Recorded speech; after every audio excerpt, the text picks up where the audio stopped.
रासायनिक समीकरण होती है वो संतुलित रासायनिक समीकरण किसे बोलते हैं अपन? संतुलित रासायनिक समीकरण, इससे क्वेश्चन आता है एग्जाम में, पक्का आता है कि रासायनिक समीकरणों को अपन संतुलित करो, ऐसा क्वेश्चन आता है कि रासायनिक समीकरण संतुलित करो।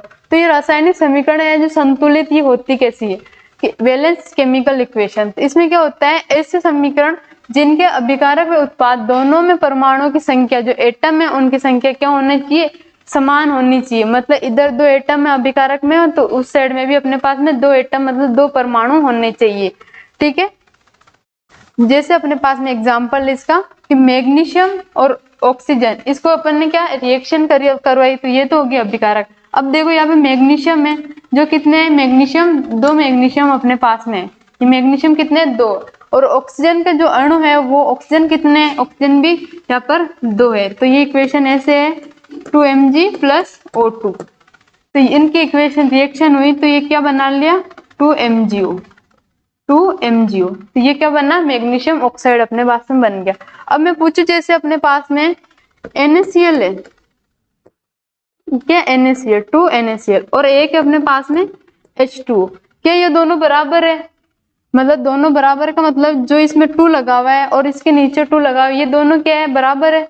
बराबर, आप बोलो बराबर है मैम, कैसे? जैसे कि हाइड्रोजन के नीचे भी 2 है, 2 का मतलब 2, और इसमें NaCl में भी 2 है, मतलब ये बराबर है। ये बराबर नहीं है, क्यों नहीं है? क्योंकि ये क्या बता रहा है, जो ये 2 है वो दोनों के ऊपर है, मतलब कि यहाँ पर Na अपने पास में कितना है 2 है, और Cl मतलब क्लोरीन भी अपने पास में 2 है। दोनों के आगे अगर 2 लगा हुआ है तो मतलब वो दोनों चीजें क्या है 2, ऐसे 3 हो सकता है, 4 हो सकता है, 5 हो सकता है। ठीक है, और कुछ नहीं लगा हुआ इसका मतलब क्या वो सिंगल एक ही है। अब देखो इसमें ऑक्सीजन मतलब H2 में देखो हाइड्रोजन के नीचे कितना लगा हुआ है 2, तो यहाँ पर हाइड्रोजन जो है उसकी संख्या कितनी होगी अपने पास में 2। ऑक्सीजन के नीचे कितना लगा हुआ, कुछ नहीं लगा हुआ है, तो क्योंकि 2 तो हाइड्रोजन के नीचे लगा तो हाइड्रोजन 2 होंगे, यहाँ पर ऑक्सीजन 2 नहीं होंगे, तो ऑक्सीजन के नीचे कुछ भी नहीं है तो ऑक्सीजन कितना होगा, एक ही होगा। ठीक है, ये बात ध्यान रखना, केमिकल इक्वेशन आप लिखोगे तब ये ध्यान में रखनी होगी कि इसके नीचे 2 लगा हुआ है, 2 क्यों लगता है, ब्रैकेट के बाहर लगा हुआ तो उसका मतलब क्या है, और नीचे लगा हुआ है तो उसका मतलब क्या है। ठीक है, दूसरी अपने पास में असंतुलित रासायनिक समीकरण, मतलब कि अनबैलेंस केमिकल इक्वेशन या केमिकल रिएक्शन। ठीक है, तो ये क्या होती है, अब इसमें बोला था कि परमाणु की संख्या समान होगी, वो अपने पास में बैलेंस इक्वेशन होगी।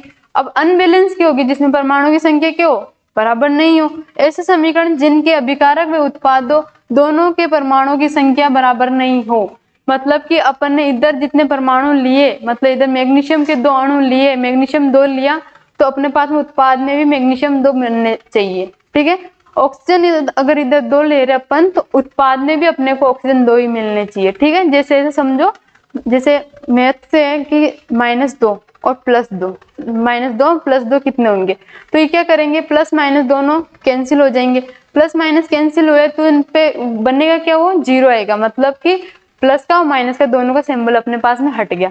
जैसे अब मैं बोलूं कि प्लस का 3 और माइनस का 1, अब इन दोनों को सोल्व करो तो क्या होगा, प्लस माइनस तो क्या होगा, माइनस होगा, तो अपने पास में बचेगा क्या, प्लस का 2 बचेगा। 2 क्यों बच रहा है, क्योंकि बड़ी संख्या के आगे प्लस का सिंबल था, प्लस का साइन था, इसलिए प्लस का 2 बच रहा है। ऐसे ही इसमें फॉलो करो, जैसे अपने पास में अब बचा क्या, प्लस का 2 बच रहा है, तो ये क्या हुआ, बैलेंस नहीं हुआ। बैलेंस नहीं हुआ मतलब एक चार्ज अपने पास में बच रहा है, पॉजिटिव चार्ज, तो बैलेंस नहीं होगा। बैलेंस नहीं हुआ तो इसमें ये क्या हो गया, अनबैलेंस हो गया, मतलब कि असंतुलित रासायनिक समीकरण। सिंपल है, ऐसे जिसमें बैलेंस हो वो बैलेंस केमिकल इक्वेशन। ठीक है, तो इसका एग्जांपल है अपने पास में कि Mg और O2, ये इसका एग्जांपल। अब इसमें देखो मैग्नीशियम इधर कितना है, 1 है, और इधर मैग्नीशियम कितना है, 2 है, जिसके आगे 2 लगाओ मतलब कि मैग्नीशियम भी 2 है और ऑक्सीजन भी 2 है। अब इसमें देखो मैग्नीशियम तो इसके पास क्या है, 1 ही है, अभिकारक में मैग्नीशियम क्या है, 1 है, और ऑक्सीजन कितने है इसके पास में, 2 है। इधर उत्पाद बन रहा है उसमें मैग्नीशियम देखो, तो इधर मैग्नीशियम अपने पास में 2 है और ऑक्सीजन इधर 2 है, तो ये तो हो गया -4 और इधर हुआ +3। अब इन दोनों को सोल्व करेंगे तो अपन क्या करेंगे, प्लस माइनस क्या होगा, माइनस होगा, तो यहाँ पर बचेगा अपने पास -1 बच रहा है। बैलेंस नहीं हुआ मतलब 0 नहीं हुआ। तो हर एक केमिकल इक्वेशन में अपन को क्या करना है, चार्ज बैलेंस करना है, मतलब परमाणु की जो संख्या है वो बैलेंस करके चलना है, वो ही अपनी सही केमिकल इक्वेशन होगी। ठीक है।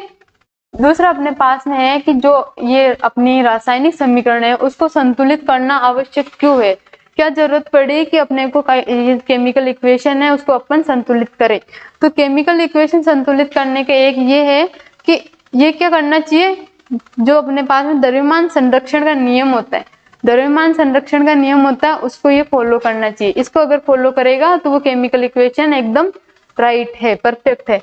तो देखो ये होता क्या है, इसके अनुसार किसी भी रासायनिक अभिक्रिया के अभिकार को व उत्पादों में द्रव्यमान का क्या हो, ना तो द्रव्यमान का निर्माण हो और ना ही द्रव्यमान का विनाश हो। मतलब ना तो उसमें द्रव्यमान नया ऐड हो ना उसमें से निकले द्रव्यमान। जैसे अपने पास में कोई भी इक्वेशन अपन करवाते हैं, रासायनिक समीकरण करवाते हैं, तो उसमें क्या होता है कि एनर्जी बाहर निकलती है। कोई रासायनिक समीकरण है, रासायनिक अभिक्रिया है, तो रिएक्शन होगी तो अपने क्या करेगा, किसी में तो अपने को ऊष्मा या एनर्जी अपने को देनी होगी, मतलब ताप देना होगा, तो वो एक रिएक्शन होगी। कोई रिएक्शन होती है जिसमें वो खुद रिलीज करती है, हीट रिलीज करती है, या फिर कोई गैसें होती है वो बाहर निकालती है, जैसे पानी बाहर निकल जाता है, ऐसे मतलब कुछ ना कुछ उसमें होता है। तो वो चीज उसमें ये सारा प्रोसेस में क्या होना चाहिए, द्रव्यमान घटना या बढ़ना नहीं चाहिए, वो द्रव्यमान जितना था उतना ही रहना चाहिए, मतलब वो संरक्षण रहना चाहिए। यही होता है द्रव्यमान संरक्षण का नियम। इसको सारी इक्वेशन क्या करनी चाहिए, फॉलो करनी चाहिए, द्रव्यमान संरक्षण का नियम को फॉलो करना चाहिए। तो वो इक्वेशन अपनी क्या हो रहेगी, एकदम परफेक्ट रासायनिक समीकरण हो रहेगी, जिसमें द्रव्यमान क्या होना चाहिए, संरक्षण रहना चाहिए, द्रव्यमान घटना बढ़ना नहीं चाहिए। ठीक है। और ऐसे ही परमाणु क्या रहने चाहिए, परमाणु अपने पास में बराबर रहने चाहिए, अभिकारक के जितने परमाणु उतने परमाणु अपने पास में उत्पाद के होने चाहिए। तो ये तो था इसमें, इस वीडियो में रासायनिक समीकरण के बारे में अपन ने बात कर ली। दूसरा आता है, दूसरा टॉपिक अपन नेक्स्ट वीडियो में देखेंगे, जिसमें क्या बताऊंगी मैं कि रासायनिक जो समीकरण है उसको संतुलित कैसे करें। ठीक है। जैसे अपने पास में बहुत सारी इक्वेशन आ गई जो अनबैलेंस है, तो अब उनको क्या करना है, बैलेंस करना है। बैलेंस कैसे होगी कि उनके परमाणु की संख्या समान करनी है बस। तो वो अपन नेक्स्ट वीडियो में लाएंगे। इस वीडियो में यही है। वीडियो अच्छी लगी तो वीडियो लाइक करें, शेयर करें, हमारे चैनल पे नए हो चैनल को सब्सक्राइब करें। Thank you.